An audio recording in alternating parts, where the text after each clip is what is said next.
Students اب ہم چلتے ہیں اپنے سوالات کی طرف. تو آپ کا جو پہلا سوال ہے اس میں یہ پوچھا گیا ہے کہ پہلے شعر میں نبی کریم صلی اللہ علیہ وسلم کی کون سی صفات بیان کی گئی ہیں. تو آپ صلی اللہ علیہ وسلم کی صفات کون سی بیان کی گئی ہیں؟ امدادگار، غمگسار اور امین. 3 صفات آپ کی بیان کی گئی ہیں، امدادگار، غمگسار اور امین. دوسرا کویسچن ہے، دوسرے شعر کے مطابق کس کو سکون ملا ہے؟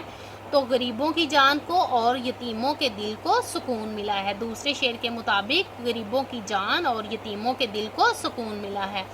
کویسچن نمبر 3 ہے، انسان کو انسان کا عرفان ہونے سے کیا مراد ہے؟ یعنی انسان کو انسان کی پہچان مراد حقوق کی پہچان ہو گئی ہے. انسان کو انسان کی پہچان یعنی عرفان ہونا، یعنی پہچان ہونا، حقوق اللہ کی پہچان ہو گئی ہے. کویسچن نمبر 4 ہے، شاعر کے نزدیک حضور صلی اللہ علیہ وسلم کا پیغام کیا ہے؟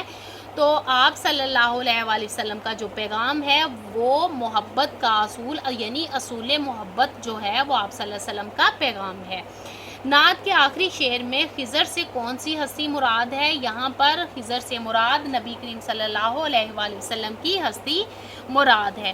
ایک بات اور کہ اسٹوڈنٹس آپ اس طرح سے پوائنٹس نوٹ کر لیا کریں کہ جیسے آپ کا پہلا شعر ہے، دوسرا شعر ہے، تو آپ یہ پوائنٹس نوٹ کر لیا کریں. اس طرح سے اگر آپ کے سامنے یہ پوائنٹس ہوں گے تو آپ کے لیے تشریح کرنے میں بھی آسانی ہوگی.